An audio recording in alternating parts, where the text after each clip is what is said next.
블록체인과 암호화폐라는 과목을 개설한다고 그래요. 지난 학기에 이미 뉴욕 대학에서 블록체인과 암호화폐를 개설을 했습니다.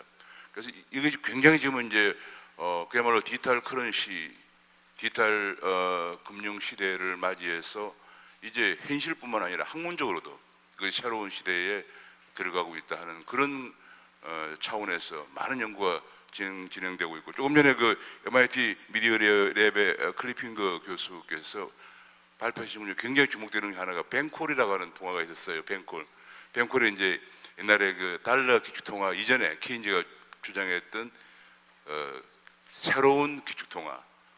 케인즈는 어느 나라의 통화가 기축통화될 경우에 문제가 많이 발생하기 때문에, 예컨대 트리플리 딜레마 같은 게 발생하기 때문에 안 된다고 주장하면서 뱅콜을 주장했는데, 드디어 뱅콜이라는 코인이 나왔군요. 2008년도에 일어난 것도 2008년도에 비트코인이라든지 혹은 블록체인이 등장한 것도 2008년 미국발 글로벌 금융위기와 굉장히 관련이 깊습니다. 그래서 아마 뉴욕 대학이나 버클리 대학 쪽에서 지금, 그리고 또 오스트리아의 비엔나 대학 이런 데서 블록체인과 암호화폐가 새로운 통화, 새로운 국제금융 질서를 어떻게 바꿀 것인가에 대해서 굉장히 많은 연구가 진행되고 있는 상황입니다. 그야말로 블록체인 기술이 세상을 바꾸고 있는 그런 아주 새로운 인류 문명사의 전환기에 들어가고 있다고 저는 생각을 하고 있는데, 오늘 그 첫 번째로 힐렌 김, 그다음에 오세훈, 이은솔 세 분께서 각각 20분 정도씩 어떻게 바꾸고 있는지 대해서 좀 설명을 하시고, 마지막에 그것이 통화 정책과 어떤 관련이 있는 것인지 영상을 보도록 하겠습니다. 그러면 제가 발표자를 소개해 올리겠습니다. 우선 힐렌 김 버클리 대학에 오셨습니다. 박수로 환영해 주시기 바랍니다. Thank you and hello everyone. My name is Helene Kim and I am a lecturer of global innovation at UC Berkeley, and I'm also the managing director of Lexbridge Advisors, a global strategy firm based in San Francisco, California, where I've been based for over the past 20 years.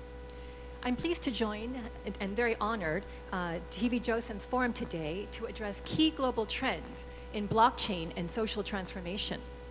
And I'm especially proud, as a Korean-born person myself, to see the country of Korea at the cutting edge of so many of those global trends.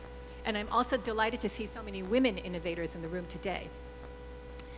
My research focus is on business model innovation. And I'd like to share with you perspectives on how blockchain technologies are enabling transformations across numerous industries that far surpass any prior wave of business model innovation in both speed and scale of impact. My presentation will address three areas. First, I'd like to share some perspectives on global industry adoption of blockchain technologies and where the most promising use cases seem to be emerging. I will also highlight some examples of Silicon Valley startups that have established an early lead in these domains.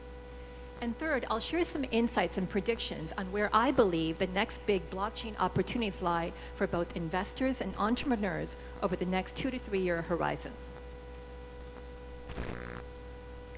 So what are the main elements of a blockchain strategy?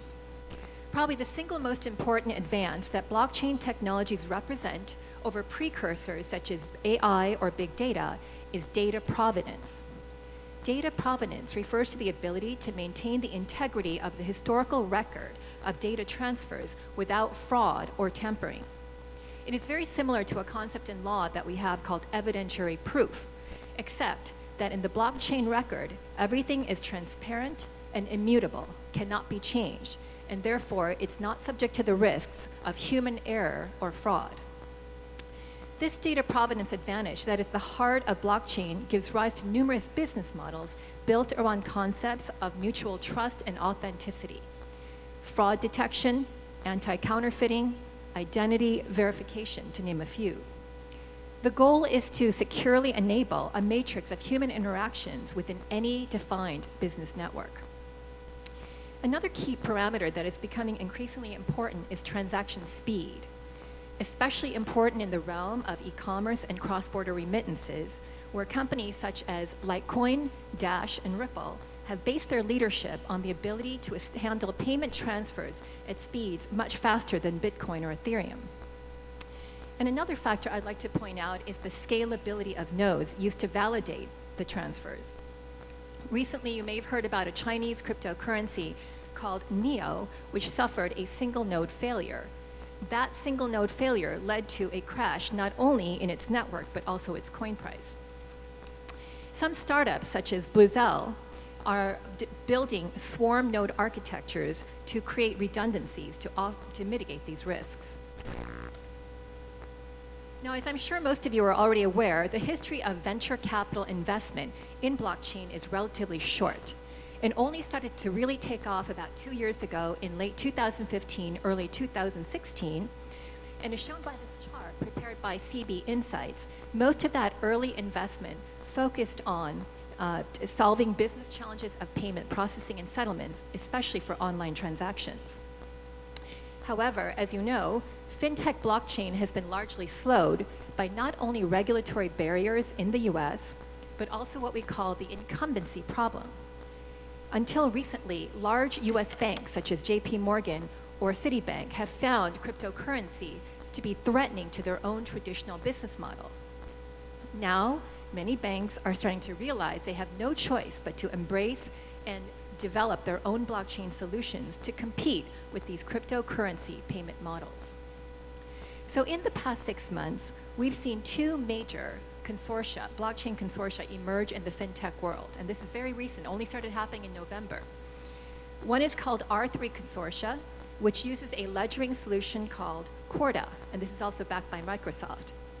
The second consortia is led by a San Francisco startup company called Ripple, which focuses primarily on cross-border payments and uses their proprietary ledger called Interledger. So these two consortia are now really in a heated battle for global dominance over the future of global payments. They are involved in several lawsuits, and what's ironic is they actually started off as business partners. But the goal of both of them right now is to basically try to align and sign up as many strategic alliance partners everywhere in the world to use their distributed ledgering system. Apart from payment processing, another important area of blockchain applications in both US and China is the consumer insurance industry, where data provenance is crucial to the business model outcomes. According to a recent McKinsey survey of MNCs, most of the use cases identified for active blockchain implementation among large companies currently today is in insurance, 22% according to this chart. And one early frontrunner in the insurance tech space that I'll point out is a San Francisco company called Metromile, which provides pay-as-you-go auto insurance for millennial drivers. Metromile has raised over $200 million in late-round VC funding and is well-positioned to capture the enormous market in blockchain solutions for insurance claims processing. I'm going through a little quickly through my examples. But another global industry that is expected to undergo major disruption through blockchain is e-commerce, supply chain, and logistics. For example, in China, third-party logistics is probably the most important and yet unregulated growth industry. For this reason, IBM's Hyperledger Consortia, which includes Walmart, has partnered with major research groups in China, including Tsinghua University, to develop a blockchain platform to address the enormous problem of food safety management. Meanwhile, the two Chinese e-commerce giants, Alibaba and JD.com, are also actively implementing blockchain solutions to power their own supply chain ecosystems. Now, as you may know, and I know this because when I do a lot of lecturing for the Chinese executive groups that come from China, especially the state-owned enterprises, and the number one business case that every Chinese delegation always wants to hear is about Amazon. So Amazon is now the single most watched company in America, and it's basically a logistics company. Amazon now accounts for 70% of online sales and has signed up 60 million Prime members. And in the past year, over 7,000 retail outlets across American shopping malls have closed due to what many call the Amazon effect. Now, Amazon is a very secret company, and they have not publicly revealed their internal blockchain strategy. But just in the past 6 months, Amazon has announced plans to enter the consumer credit and finance market.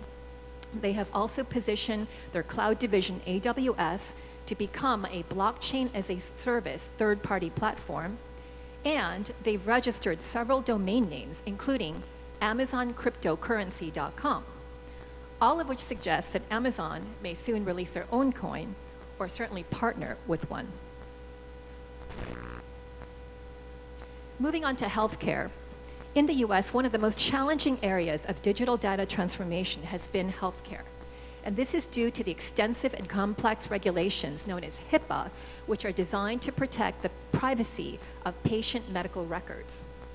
Just this past Friday, just before I got on a plane to come here, a blockchain startup based in San Mateo, California named PocketDoc closed a $48 million C-round funding to address the enormous blockchain opportunity in EMR, electronic medical records data management. PocketDoc is built on Intel's open source Hyperledger Sawtooth and processes blockchain transactions at the chip level using Intel chips. Moving blockchain execution to the chip level allows for encrypted transfer of patient files, and thus solves the problem of HIPAA compliance, which has been the major obstacle for allowing free online exchanges of patient records so far in the United States. Once the HIPAA compliance issue is solved, this opens up vast opportunities not only in EMR, but also, for example, in health insurance claims processing, another big industry, and online drug prescriptions.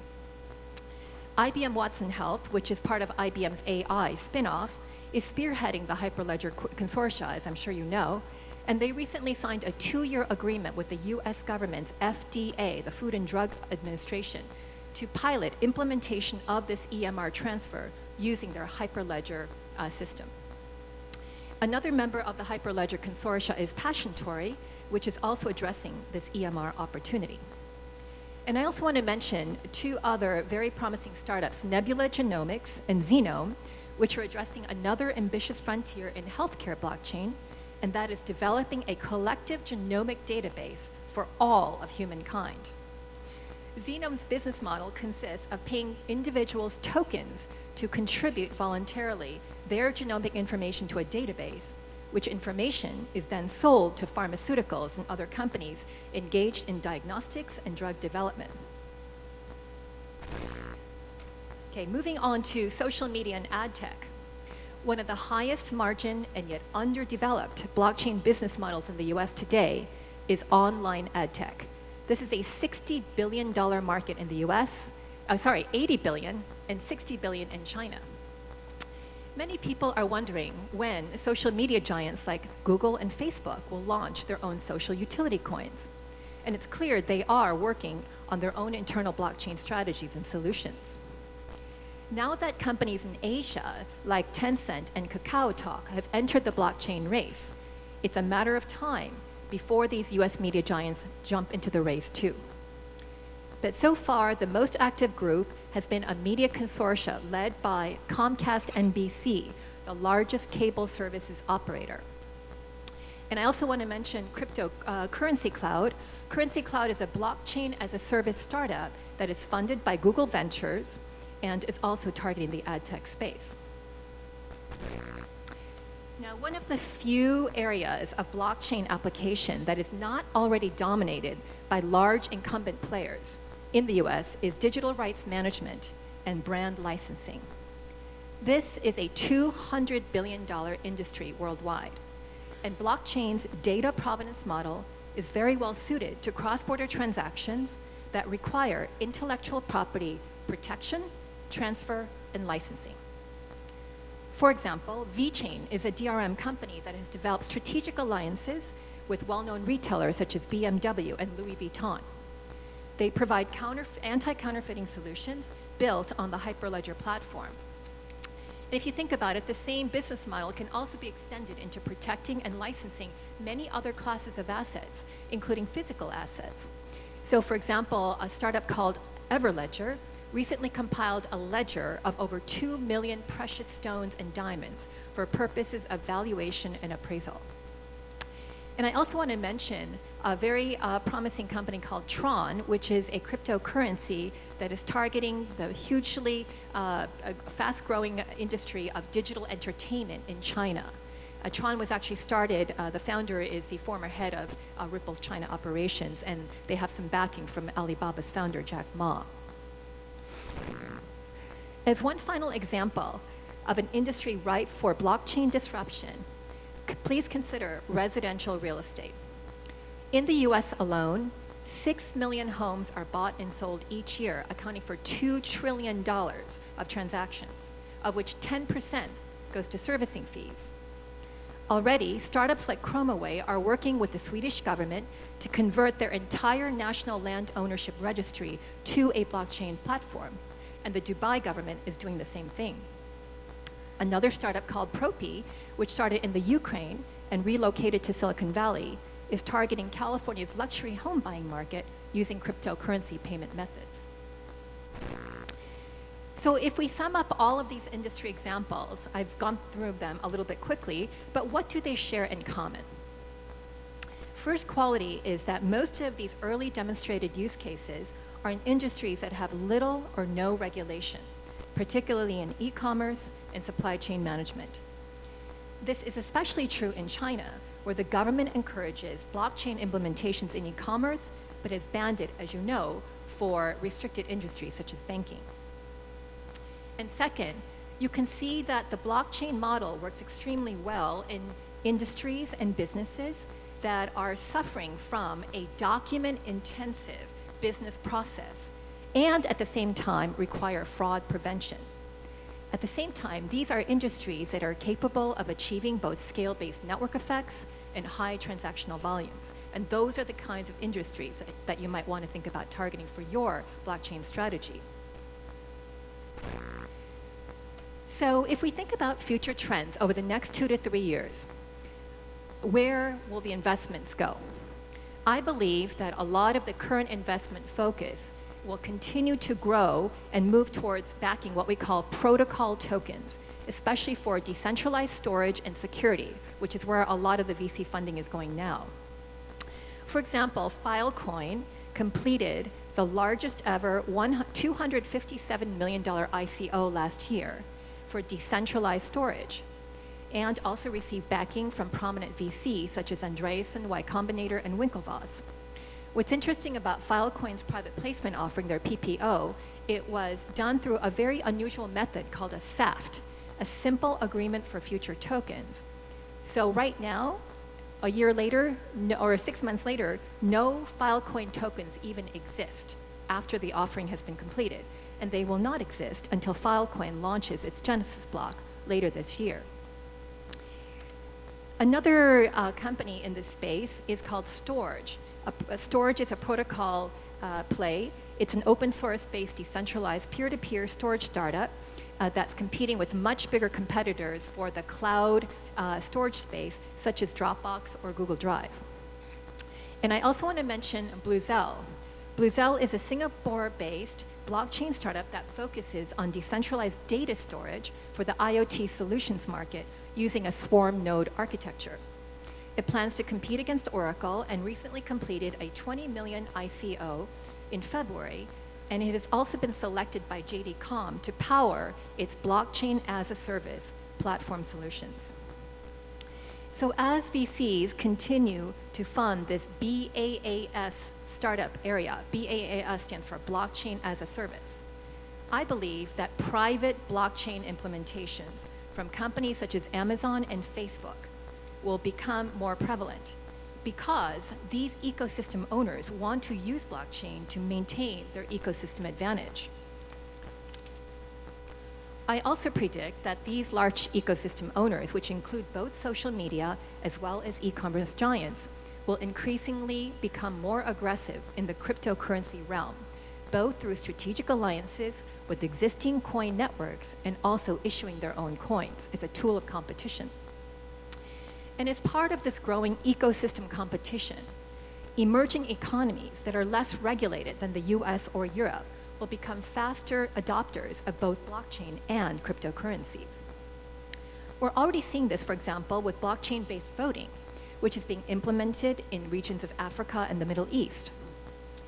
And finally, one final trend I want to point out is that as for ICOs, I believe that the SAFT model used in Filecoin's private placement offering will become increasingly popular in the US as a way to circumvent the regulatory restrictions on ICOs. So in closing, oops. Okay, my chart. Key takeaways. Okay. In closing, for all of you entrepreneurs in the room, I would like to share a few words of advice if you're thinking about venturing abroad. First, for your business model, identify your best use case and join the global industry consortia to get visibility and traction. Blockchain, more than ever, is a global game, and you cannot go it alone. Second, target industries and emerging economies where regulations may pose less of an entry for speed of adoption. For example, Eastern Europe or South Asia. As you know, for valuation purposes, speed of adoption is absolutely vital. And third, think about focusing on developing global strategic alliances with multinationals in your target industry to scale your solutions. They don't have to be Korean chaebols. They can be MNCs that would welcome working with the Korean startup, for example. I'm glad to see that the Korean Peninsula continues to attract a lot of interest from overseas investors, especially in the consumer industries. And these are advantages that all of you should leverage. I would like to thank all of you for being such a great audience and wish all of you great success with your blockchain ventures. 감사합니다. 기원합니다. 감사합니다. 네, 감사합니다. 제가 지난주에 이제 그 버클리 대학을 방문하고 블록체인과 암호화폐 과목을 코체하는 그레고리 라블랑 교수하고 아담 스틸링 교수를 만나서 한국에 이런 그 포럼이기 때문에 훌륭한 강사를 좀 소개해달라고 했는데 그때 힐링 김 교수를 소개했어요. 오늘 아주 힐링 김 교수께서 굉장히 그 유스 케이스를 많이 소개를 했습니다. 저는 요즘 여기 많은 젊은 분들 계시는데 옛날에는 돈이 있어야 사업을 하지만 지금은 아이디어만 있으면 사업을 하는 이 블록체인 사업이 완전히 브루오션이라고 생각을 합니다. 연간 지금 이제 코인 한 2,000개 정도 나와 있고요. 연간 500개, 1,000개 계속 나오고 있는 상황이기 때문에 이런 유스 케이스를 보면서 더 많은 영역에서 블록체인 사업을 할 수 있는 그런 그 브루오션에 더 많은 젊은 사람들이 뛰어들기를 바랍니다. 다음에는 독일에서 공부하셨고 SK 상무를 거쳐서 지금 이제 KT 전무로 계시면서 이 블록체인 사업에서 한국 블록체인 사업을 선도하고 있는 그 오세인 SK KT 전무님인데 잘못된 것 같아요. KT 전무님을 소개하겠습니다. 박수로 환영해 주시기 바랍니다.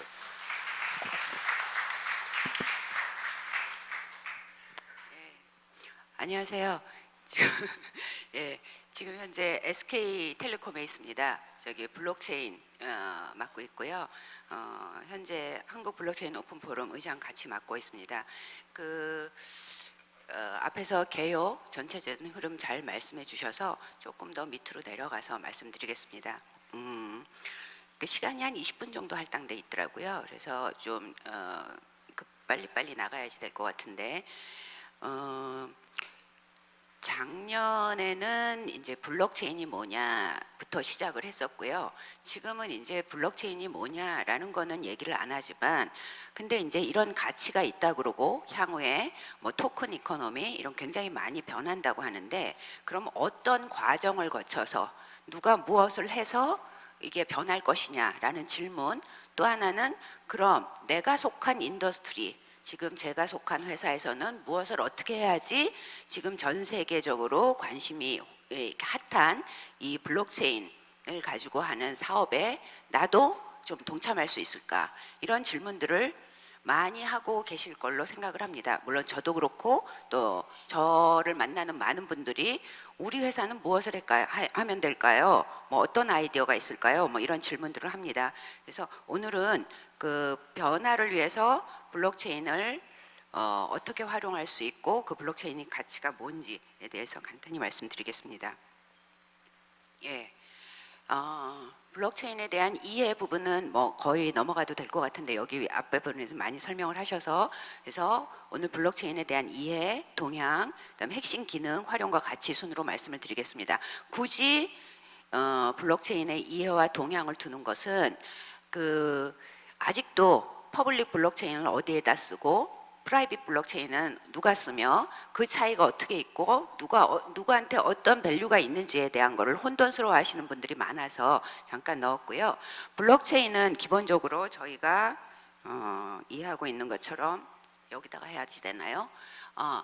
그러니까 분산 장부라고 이해를 하고 있고요. 그 다음에 피어 투 피어 거래를 합니다. 그래서 분산되어져 있는 암호화된 뭔가 합의 알고리즘을 거친 데이터베이스다. 이걸 블록체인으로 한다라고 합니다. 그래서 이 분산 원장과 스마트 컨트랙트, 컨센서스 이 세 가지 용어를 가지고 굉장히 상당히 많은 아이디어들의 확장이 일어날 수 있는데 기본적인 거는 저희가 알고 있는 한 중앙에 저장하던 데이터를 여러 곳에 분산돼서 하면서 그 분산되어져 있는 데이터들이 다 동일하고 그 다음에 이것들이 한번 변화될 때마다 어떤 컨센서스 합의 알고리즘에 의해서 동시에 변한다. 뭐 이런 정도로 이해를 하고 계셔도 될 것 같습니다.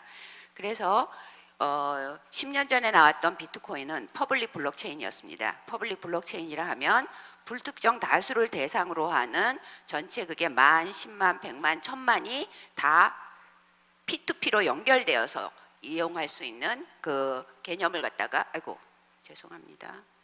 이게 뒤로는 어떻게 가나? 예. 그래서 이게 지금 뭐 육각형밖에 안 걸렸지만 이게 만약에 100만 개, 1000만 개 있다 생각하면 전체가 다 이런 형태로 연결돼 있는 게 퍼블릭 블록체인. 그런데 우리가 기업에서 많이 쓰려고 하는 프라이빗 블록체인은 사실은 여기 6개 또는 10개, 20개, 30개, 100개 정도만 메쉬로 연결돼 있고 이 나머지 1,000만, 1억을 넘어가는 대중들은 그 이외의 것에서 접속해서 쓰는 어떻게 생각하면 블록체인의 개념을 적용은 했지만 지금과 같은 중앙 시스템과 비슷한 형태로 운영될 수 있는 그래서 많은 분들이 혼돈해서 이게 그럼 블록체인을 적용한 거야? 라고 물으시는 그렇지만 저는 블록체인을 적용했다고 생각을 합니다. 그래서 기본적으로는 퍼블릭과 프라이빗 블록체인에 대한 개념을 조금 머리에 갖고 계셔야 될 것 같고요. 그래서 저는 블록체인을 어떻게 생각을 하냐 하면은 이게 뭐 이런 얘기 많이 들으셨을 거예요. 위변조 불가하다 뭐 이런 걸로 인해서 신뢰도가 강화된다. 여기 정보의 자기 결정권 강화라는 얘기가 있습니다. 무슨 얘기냐면은 여태까지는 저희 데이터를 누군가가 써서 분석을 해서 다른 사업에 적용을 해도 저는 제가 그거를 쓰게 하겠다 안 쓰게 하겠다를 처음에 가입할 때 클릭할 때 이외에는 저한테 결정권이 없었죠. 근데 블록체인을 적용하게 되면 저한테 보다 상세한 결정권이 생겨서 내 데이터에 대한 자기 주도권을 가져갈 수 있다라고 생각을 하고 있습니다. 그렇게 되면은 지금 우리가 하는 많은 빅데이터 분석이라든지 개인정보보호법이라든지에 대한 적용들이 상당히 많이 달라질 수 있는 영역이 생긴다라고 생각을 하고 있고요. 그것을 저는 신뢰도 강화, 내 데이터를 내가 어떻게 쓰게 할 수도 안 쓰게 할 수도 컨트롤할 수 있는 기능이 있다는 거 신뢰도 강화라고 봤습니다. 두 번째는 저희 회사에서조차도 블록체인이라고 얘기를 하면 중간재 없애는 건가요? 그 보안이 강화되는 건가요? 뭐 이런 질문들을 합니다. 블록체인은 신뢰도도 강화하고 중간자도 없애고 레이턴시를 개선할 수 있고 확장성을 제공하는 뭐 이런 여러 가지 성격들이 있는데 그럼 이거 4개를 다 가져야 블록체인이고 이 중에 하나만 가진 블록체인이 아니냐? 그것도 아니라고 생각을 하죠. 그래서 이런 성격들이 있다, 특징들이 있다라고 생각을 하고요.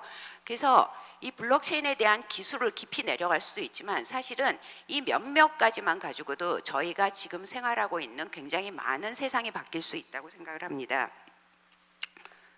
예. 그래서 이 블록체인의 가치에 대한 이해를 돕기 위해서 부동산 거래와 이사 서비스 시나리오를 봤습니다. 일단은 뭐 이쪽은 나중에 설명드리고 이쪽을 보면 지금 현재 부동산 거래를 할 때 매수인 매도인이 모여서 신분증 가져오고 뭐 그죠? 자기 증명해야지 되죠. 인감도장, 인감증명서, 그 다음에 소유권 증명을 위한 등기부 등본 지참하게 돼 있죠. 그러고 나서는 취등록세 납부하고, 그 다음에 2차 업체 이사 업체를 소싱해서 계약 체결하고, 그 다음에 이사를 가게 되면은 뭐 현관문 등록이라든지 차량 등록이라든지 주소지 이전 같은 것들이 지금 이렇게 일어나고 있습니다. 근데 만약에 이게 블록체인으로 다 연결이 된다면, 그러면 제가 아까 말씀드렸던 어디에 포커싱을 해야지 그 전으로 넘어가나요? 네, 잠깐만요.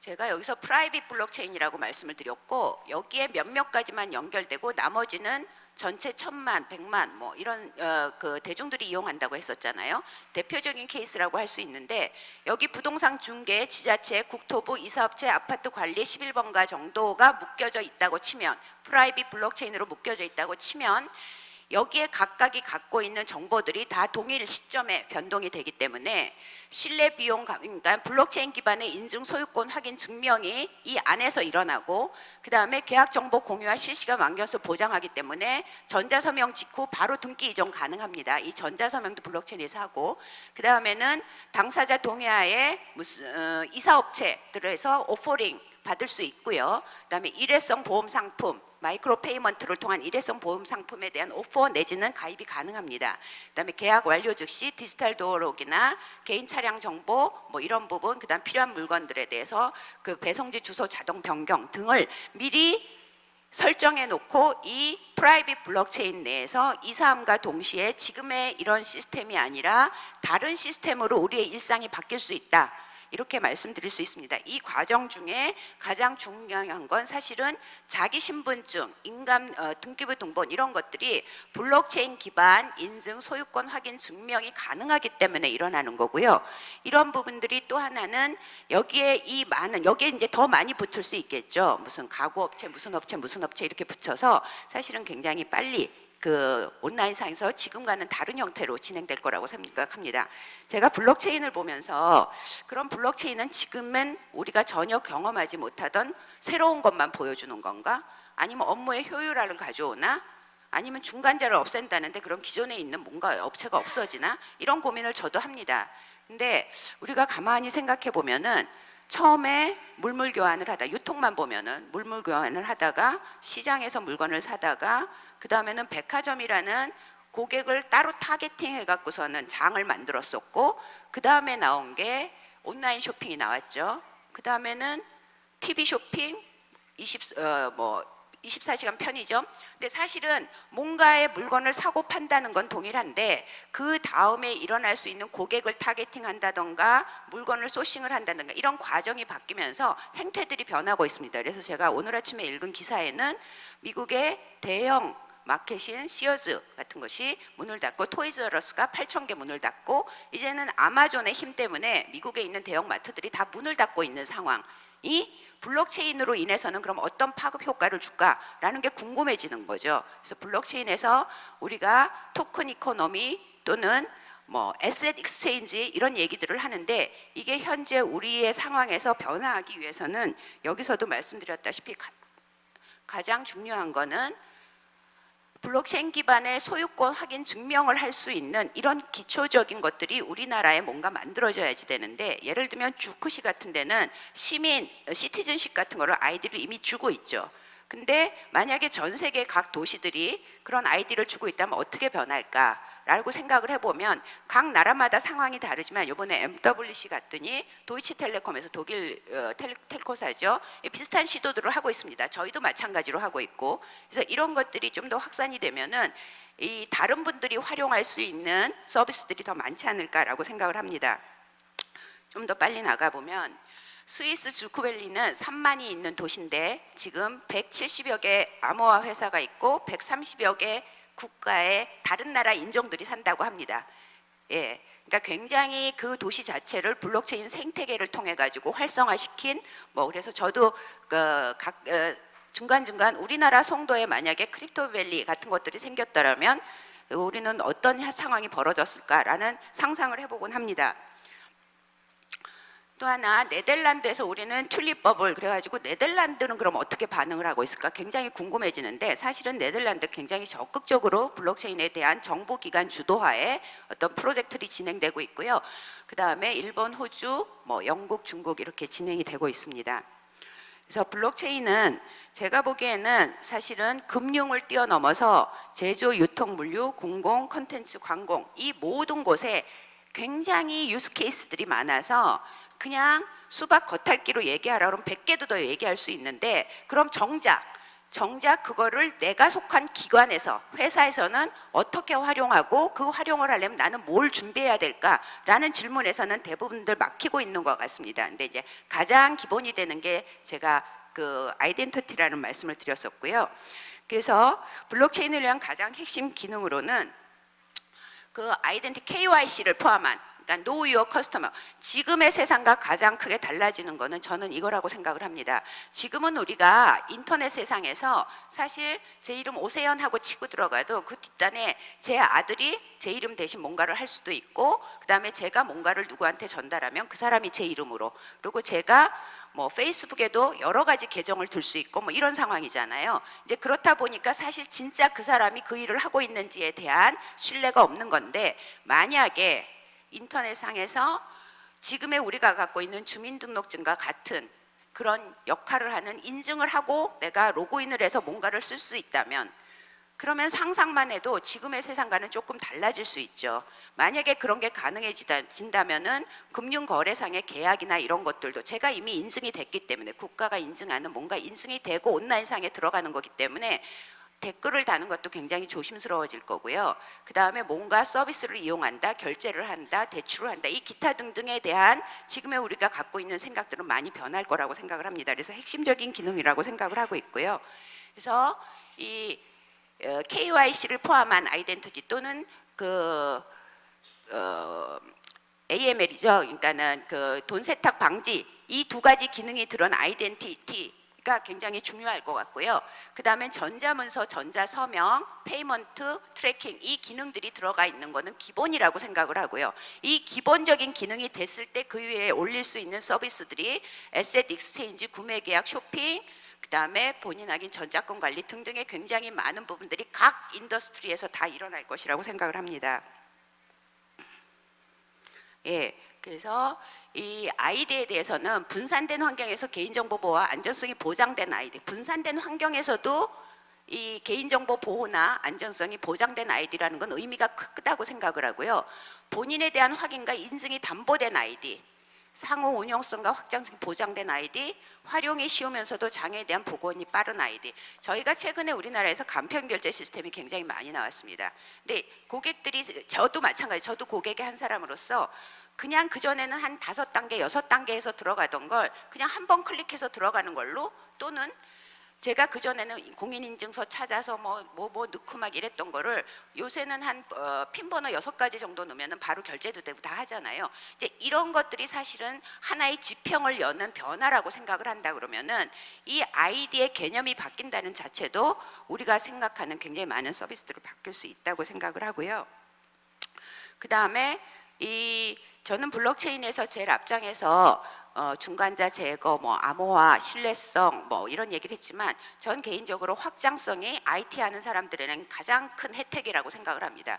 우리는 그동안에 확장성의 문제 때문에 몇 년에 한 번씩 차세대 프로젝트도 했고 그 다음에 뭔가를 통합하려고 할 때 DB 통합이 굉장히 어려운 그런 경험을 했는데 이 확장성이라는 거는 사실은 원타임으로 뭔가를 갖다가 한 번씩 다시 만들어줘야지 되는 이런 부분을 다 해소할 거라고 생각을 하고요.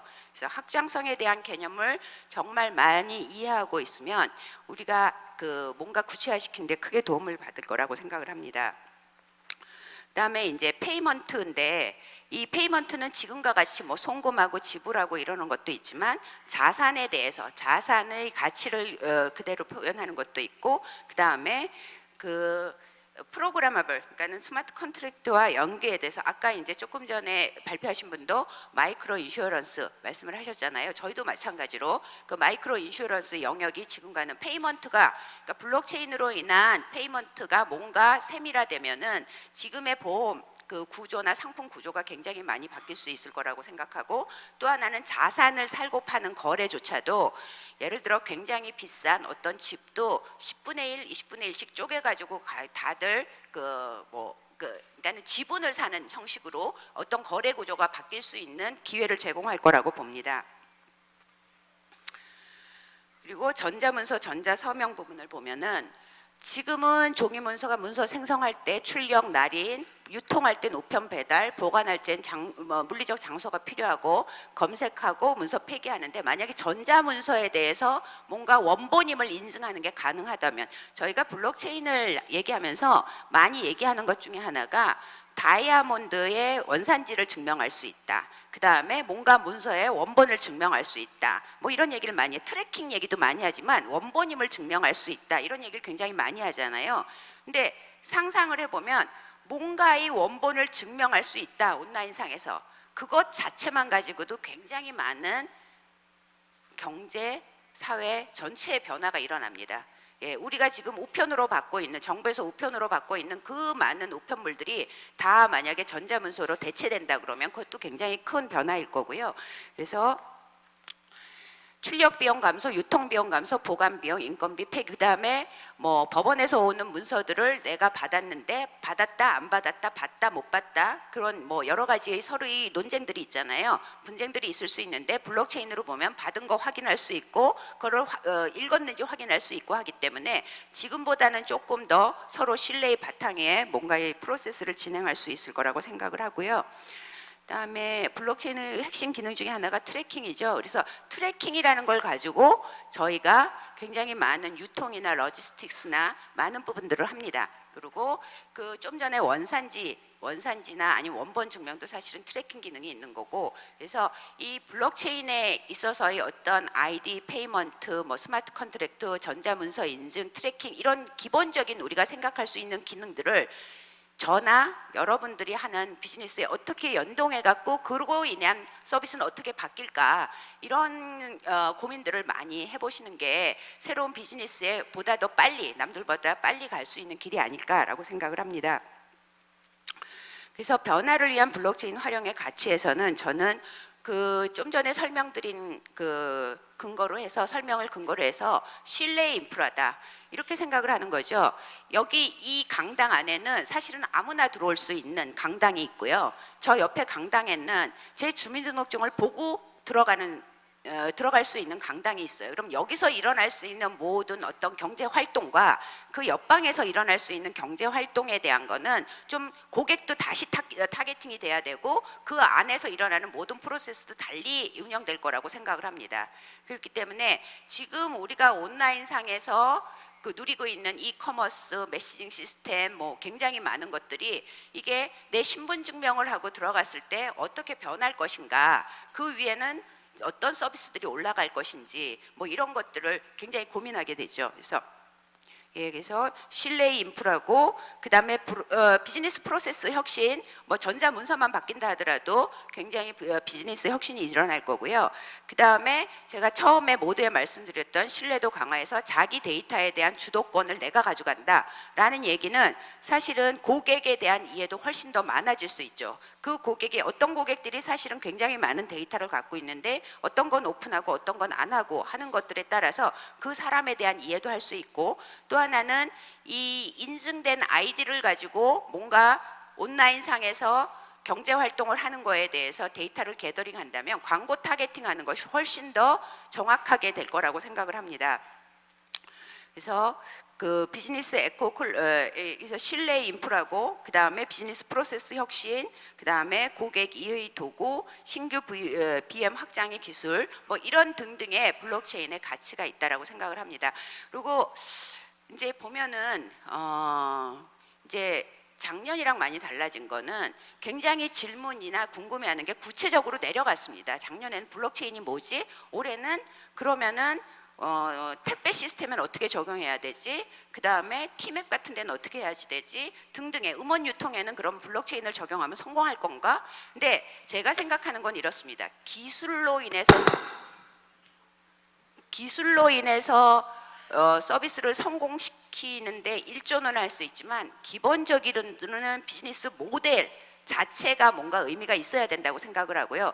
그런 관점에서는 지금 ICO하고 있는 암호화폐 화이트 페이퍼가 하나하나 비즈니스 모델인데 그 비즈니스 모델의 정교성이 가장 중요할 거라고 생각을 합니다. 우리가 얘기하는 이 ICO나 크립토커런시나 뭐 토큰이나 이런 것들은 그거를 조금 더 원활히 돌아가게 하는 도움을 주는 도구지 그것 때문에 이 비즈니스가 잘 되고 안 되고 하는 것도 아니고, 그다음에 또 하나는 제가 스스로한테 질문하는 것이, 그러면 지금 얘기했던 많은 것들이 기존의 IT로는 구현이 불가능한 거였냐라는 질문을 받기도 하고 저도 합니다.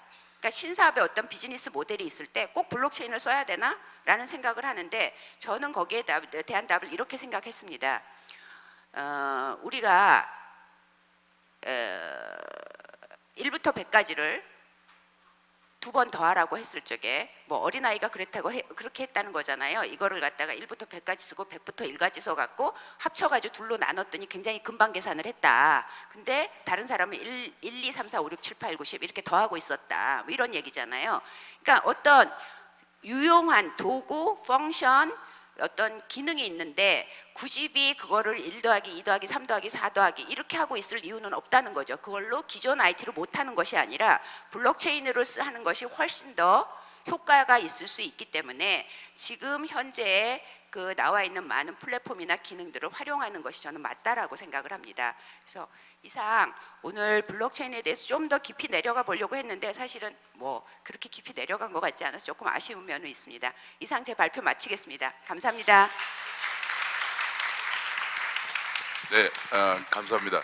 제가 우리 오세훈 전무님과 그다음에 헬렌 김 교수님의 발표를 들으면서 문득 생각이 났는데요. 공교롭게 오늘 두 분의 아주 스마트하고 아주 능력 있는 여성분이 발표를 하셨어요. 그래서 과거 우리 굴뚝산업은 대개 이런 포럼을 하면 남자들이 와서 발표를 했거든요. 역시 이제 제가 보기에는 블록체인 좀 더 스마트하고 좀 더 머리가 필요한 새로운 시대가 도래하고 보니까 마치 옛날에 우리 축구에서는 축구할 때는 남자만 뛰다가 요새는 좀 더 정교한 테크닉이 필요한 골프, LPGA가 PGA보다는 LPGA에서 우리 여성 선수들이 두각을 나타내는 것처럼 이 블록체인 시대, 암호화폐 시대는 저보다 더 많은 한국의 스마트하고 머리 좋은 여성분들이 두각을 나타내지 않을까 하는 그런 생각도 합니다. 세 번째로는 이 두 분께서 굉장히 유스 케이스를 많이 소개하셨는데 세 번째로 좀 더 구체적으로 그 중에서 의료 부문에서 최근에 메디블록이라는 코인을 발행을 하고 있는 이은솔 대표님을 소개하겠습니다. 박수로 환영해 주시기 바랍니다.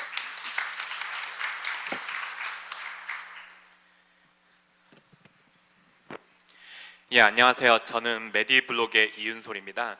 저는 원래 이제 개발자였고 또 영상의학과 전문의이기도 합니다. 제가 이제 이 필드에 뛰어든 거는 이제 영상의학과 전문의로서 이제 병원 생활을 하다 보니까 사실 이제 시스템적으로 뭔가 불합리하고 그리고 소비자나 그리고 의사들 입장에서 굉장히 불편한 점이 많더라고요.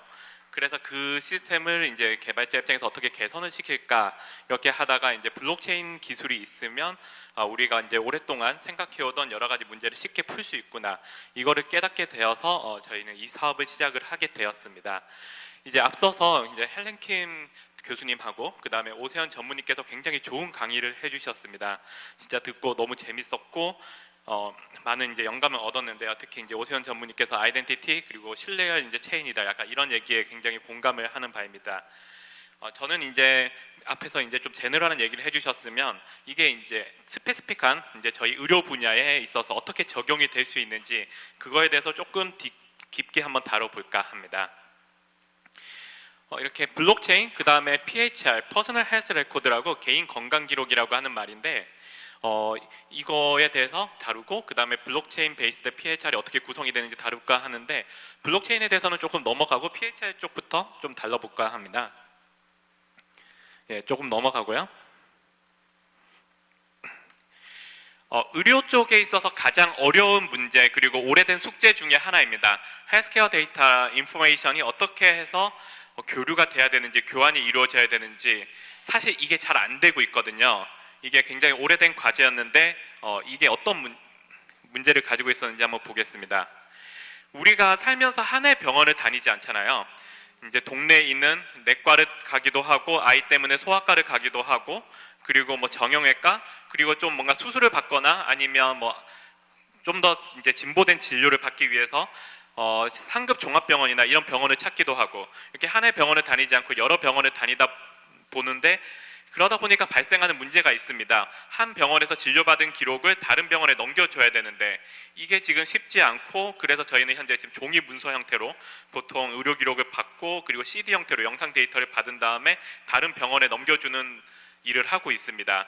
또 이렇게 되다 보니까 병원에서 병원끼리 이제 바로 의료 데이터를 공유를 하면 사실 편하지 않을까라는 생각을 저희는 이제 계속 하게 되는데, 사실 이게 지금 잘 되고 있지 않은 게 이제 가장 큰 문제라고 말씀을 드렸고요. 그러면 이제 사실 이제 그럼 병원하고 병원비가 의료 데이터를 이제 한번 교류를 해본다고 가정을 해보겠습니다. 얘네가 교류를 한다고 했을 때, 그럼 병원 A에서 가지고 있는 데이터가 그리고 병원 B에서 가지고 있는 데이터가 같은 환자의 데이터인가? 그리고 그럼 병원 A랑 B가 의료 데이터를 교류한다고 하면 얘네가 교류를 해도 되는가? 공유를 하려면 그럼 어떻게 공유해야 되는지 약간 이런 이슈가 있는데요.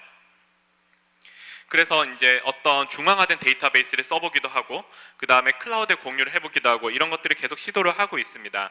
그런데 문제가 있어요. 이게 개인의 의료 데이터인데 병원들끼리 이제 마음대로 공유를 하려고 하다 보니까 그 각 국가마다 이제 법은 다르지만 보통 의료법하고 개인정보법에 문제가 발생을 합니다. 왜냐하면 개인의 데이터인데 그거를 병원이 제3의 주체를 통해서 공유를 하려고 하기 때문에 문제가 발생을 하는 거고요. 그리고 옛날에는 이제 우리가 병원에 가서 진료본 데이터가 전부였습니다. 병원에 가서 생성된 뭐 이제 영상 데이터라든지 아니면 의사가 남긴 의무 기록이라든지 이런 데이터가 전부였는데, 아시다시피 요즘은 스마트폰을 통해서도 뭐 수면 기록이라든지 아니면 이제 하루에 얼마나 액티비티를 했다든지, 그리고 또 이제 웨어러블 디바이스나 이제 가정용 의료기기를 통해서도 여러 가지 데이터가 생성이 되고 있습니다. 집에서 혈압을 측정할 수도 있고, 그 다음에 당 수치를 측정을 할 수도 있고, 실제로 많은 분들이 특히 만성병 관리하는 데 있어서는 그렇게 하고 있는데, 이런 데이터는 병원끼리 의료 데이터를 공유한다고 해서 그 데이터를 모을 수 있는 게 전혀 아닙니다. 그래서 이런 문제들을 어떻게 해결을 할까가 지금 이제 가장 큰 관심사 중에 하나이고요.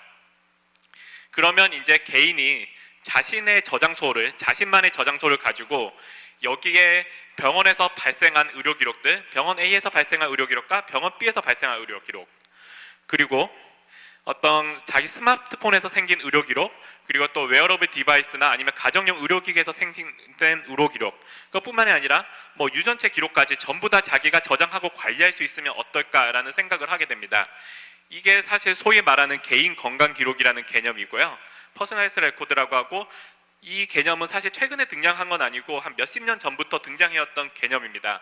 만약에 개인이 그렇게 병원 A에서 생성된 의료 기록, 병원 B에서 생성된 의료 기록 이런 거 다 모아서 관리할 수 있고, 또 자신의 이제 페이션트 제너레이티드 헬스 데이터 또는 헬스 로그, 라이프 로그라고도 얘기를 하는데요. 그 데이터까지 모아서 관리를 할 수 있으면 자기가 가진 데이터를 바탕으로 어떤 디지털 헬스케어 서비스, 요즘 이제 뭐 챗봇이나 이런 서비스들이 점점 많이 나오고 있는데, 그런 서비스들을 이제 또 쉽게 받을 수 있게 되고, 또 이거를 바탕으로 자기가 보험 청구를 한다든지, 그리고 또 자기가 가진 데이터를 어떤 연구자에게 뭐 무료든 유료든 이제 건네준다든지, 이런 데이터 마켓이 열리는 것까지 모든 게 가능해집니다.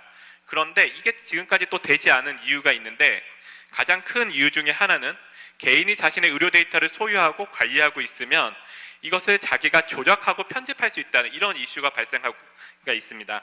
아시다시피 의료 데이터는 그냥 단순한 개인 정보가 아니라 개인이 이거를 잘 조작하고 유용을 하면 어떤 개인이 이득을 얻을 수 있는 이런 데이터가 될 수도 있습니다. 예를 들어 자기가 어떤 교통사고를 당했는데 전치 2주라고 나온 것을 좀 기록을 잘 조작해서 전치 20주로 이렇게 바꾼다든지, 이런 것들도 가능해지고요. 그렇게 되면 이제 보험금을 탈 수 있는 범위나 이런 것도 달라지고, 뭐 법적 이슈나 이런 거 발생할 때도 달라지고, 그리고 암 환자가 아닌데 암 환자인 척 등록을 해가지고 뭐 보험료를 엄청나게 할인을 많이 받는다든지, 아니면 장애 등록을 한다든지, 이런 모든 것들이 가능해지거든요. 그리고 연구자 입장에서 봤을 때도 사실 환자가 주는 데이터를 바로 믿을 수는 없고, 병원에서 주는 데이터는 좀 더 신뢰할 수 있겠죠. 그런 이슈들이 발생을 합니다. 그래서 이 개인 조작 편집 문제가 있기 때문에 개인이 지금 의료 데이터를 관리할 수 없었고 개인이 관리하는 데이터에 대해서는 별로 신뢰를 하지 않고 그래서 현재 우리나라에서는 종이 문서로 의료 기록을 발행해 줬을 때 여기에다가 원본 대조피 같은 거 찍어서 그게 이제 진본임을 증명을 하는 이런 것들을 거치고 있습니다. 그래서 사실 이제 이 가지고 있는 의료 데이터에다가 블록체인을 이제 연동을 해가지고 병원 A와 병원 B에서 발생한 의료 데이터다. 그리고 또 어떤 시점에 발생한 기록이다. 그런 이력을 전부 남기고 저장을 하면 개인이 가지고 있다고 하더라도 병원이 관리하지 않는 개인이 가지고 있는 데이터라고 하더라도 거기에 신뢰성을 부여를 하고 그리고 환자가 이거를 자기가 이제 자유롭게 활용이 가능하게 된다는 것이 이제 개인 건강 기록에서 블록체인의 유즈 케이스의 핵심이라고 볼 수가 있겠습니다.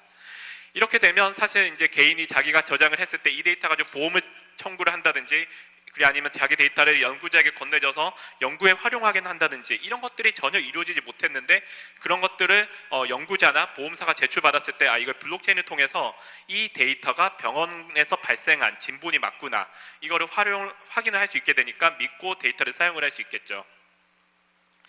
잠깐 개인 건강 기록에 대해서 말씀을 드리면 보통 이제 개인 건강 기록은 의료 쪽에서 굉장히 오래된 개념으로서 개인이 법적 대리인이 소유나 관리하고 또 개인에게 자율권이 부여된 그리고 소유자에게 관계된 일생 동안에 모든 의료 데이터가 다 포함된 그런 기록이라고 볼 수 있겠습니다.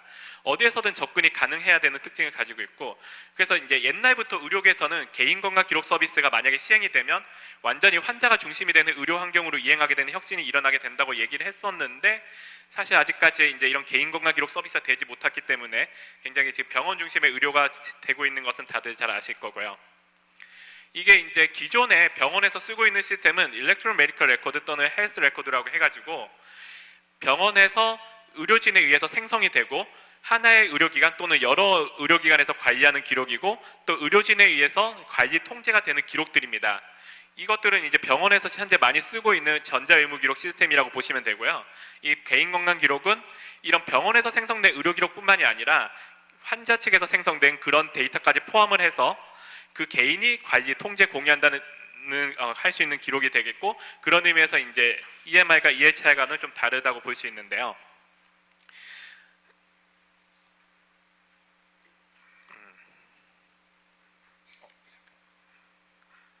예, 이거 동작을 잘 안 하는데 좀 넘겨주시겠어요? 슬라이드를. 예. 보시면 이제 이거는 이제 제가 했던 말씀은 이제 조금 더 모식도로 그려서 그 사실 이제 재작년 2016년에 미국 정부에서 프로스트 앤 설리반하고 함께 컨설팅 회사죠. 여기랑 함께 해가지고 그려낸 PHR의 모식도입니다. 보시면 크게 두 파트가 있습니다. 하나는 병원에서 생성된 의료 기록들입니다.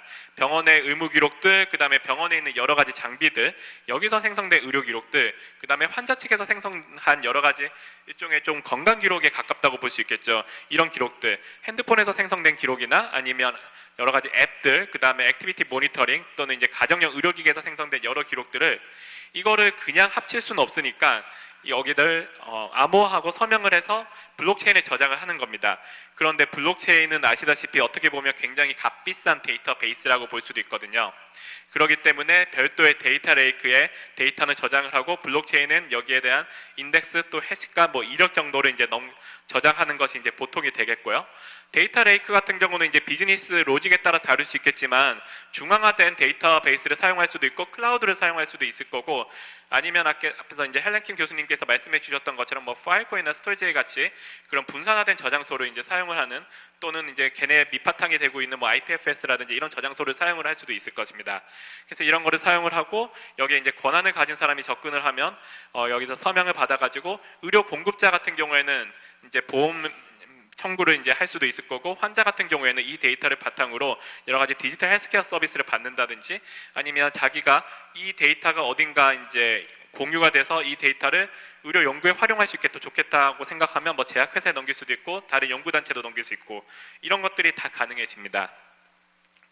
그래서 사실 이제 대부분 비슷한 흐름을 가지고 있는데 여기서 세부적으로 어떻게 이제 로직을 짜냐가 조금 차이가 있는 것 같고요. 예, 슬라이드 넘겨주세요. 조금 이제 많은 분들이 의구심을 갖는 것 중에 하나가 이제 만약에 블록체인에서 많이 가시는 분들이 비트코인이나 이더리움 같은 경우에는 다 그런 트랜잭션 내용 같은 게 거래가 공개가 되니까 또 이거를 의료에 도입을 하면 개인 정보가 노출되는 게 아니냐 이런 말씀을 하시는데 이거는 이제 그냥 구조에 따라서 달려 있는 문제고 꼭 그렇지는 않습니다. 비트코인 트랜잭션 데이터 같은 경우에는 아시다시피 그 트랜잭션 양이 이제 암호화되지 않은 채로 저장이 되고요. 그 다음에 헬스케어 트랜잭션 데이터 같은 경우에는 보통 이제 개인 키로 암호화를 해서 이제 저장을 하고 이런 것들을 할 수 있다 보니까 뭐 이제 그것이 이제 대중에게 노출되거나 이런 것들은 불가능한 상태이고요. 이거 좀 바꿔주셨으면 예, 예, 또 넘겨주시고요. 그래서 이제 이게 저희가 처음에 제시했던 모델 중에 하나인데 보시면 보통 자체적으로 블록체인을 만드는 곳도 있지만 어떤 플랫폼이 되는 블록체인 기반으로 자기가 원하는 서비스를 이제 스마트 컨트랙트 형태로 올리고 그 바탕으로 이제 여러 가지 주체들 저희 같은 경우에는 이제 전자의무기록이나 아니면 환자용 어플리케이션 이런 것들이 될 텐데 이런 것들이 돌아오는 구조를 가지고 또 이제 블록체인만 가지고는 여기로 모든 거를 감당을 할 수 없으니까 데이터 네트워크를 별도로 구성하는 이런 것들을 저희는 이제 구상을 했었고 현재는 조금 바꾸긴 하였지만 예, 이런 것들이 이제 보통의 모델이라고 보시면 될 것 같습니다. 예, 슬라이드 넘겨주시고 조금 더 넘겨주시고요. 예, 그래서 이제 저희 같은 경우에는 결국 이제 블록체인을 기반으로 환자와 의료진 그 다음에 연구자가 대등하게 연결되어서 비즈니스를 할 수 있는 이런 로직을 이제 만들기 위한 플랫폼을 하고 있고. 환자 같은 경우에는 자신의 의료 기록을 이제 플랫폼에다가 기여를 함으로써 그거에 대해서 베네핏을 보상을 얻는 블록체인을 이용해 크립토커런시죠 정확하게 크립토커런시로 보상을 얻는 구조를 만들고 그 다음에 의료진 같은 경우에도 이제 환자의 기록을 함께 작성을 하면서 또 이제 자기가 생태계 기여를 하면서 보상을 얻고 그리고 환자 같은 경우에는 이제 자신의 의료 기록이 지금까지는 뭐 연구나 아니면 제약 산업이나 아니면 AI를 만드는데 계속 쓰이고 있지만 그거에 대한 어떤 베네핏도 얻고 있지 못했는데 그거에 대한 베네핏을 자기가 뭐 연구자나 아니면 뭐 AI 기업 이런 데 이제 또 제약회사 이런 데 넘겨줬을 때 그거에 대해서 데이터 마켓을 통해서 베네핏을 얻을 수 있는 이런 구조를 이제 블록체인을 통해서 완성하는 것이 이제 저희의 큰 목표라고 보시면 될 것 같습니다. 더 넘겨주시고요. 그래서 개인 같은 경우에는 자신의 스마트폰으로 이제 모든 거를 다 관리할 수 있게 됩니다. 병원 A에서 생성된 의료 기록, 그리고 병원 B에서 생성된 의료 기록, 그 다음에 여러 가지 헬스 로그 데이터 이런 것들 전부 다 하나의 스마트폰으로 관리를 하고 새로운 병원에 갔을 때는 그 데이터를 또 새로운 병원에게 넘겨주고 이런 것들이 가능하게 되고요. 하나만 더 넘겨주세요. 의료진 같은 경우에는 옛날에는 자기의 병원에 있던 그 기록만 가지고 환자를 진료를 했었는데 그런 것뿐만이 아니라 이제 환자가 들고 오는 다른 병원에서 생성된 의료 기록 그리고 환자가 평소에 집에서 측정한 뭐 당 수치라든지 이런 헬스 로그 데이터까지 전부 통합해 가지고 요즘 이제 맞춤형 의료 시대로 가고 있는데 그 맞춤형 의료에 걸맞는 이런 시스템을 갖출 수 있게 되고 그런 거에 맞는 이제 진료를 할 수 있게 됩니다. 하나만 더 넘겨주시고요.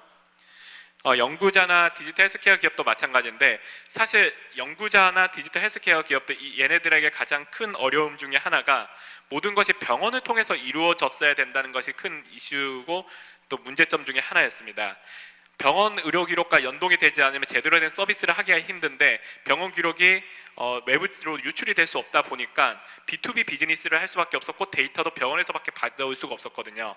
그런데 이제 환자가 자기의 의료 기록을 관리할 수 있게 되고 그리고 그 환자 기록에 신뢰성을 부여할 수 있게 되면 이런 연구자들이라든지 아니면 이제 디지털 헬스케어 기업이 환자의 대상으로 하는 그런 B2C 서비스만 한다든지 함으로써 지금까지는 완전히 다른 생태계를 열 수 있게 된 것입니다.